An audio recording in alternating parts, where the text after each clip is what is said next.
எம்மா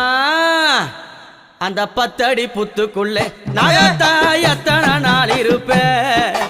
10 அடி புத்துக்குள்ளே நாகத்தா எத்தனை நாள் இருப்பேன் பாலாத வாத்து வச்சேன் நாகத்தா பருகிட வாரும் அம்மா நான் பாலாத வாத்து வச்சேன் நாகத்தா பருகிட வாரும் அம்மா 10 அடி புத்துக்குள்ளே நாகத்தா எத்தனை நாள் இருப்பேன் 10 அடி புத்துக்குள்ளே நாகத்தா எத்தனை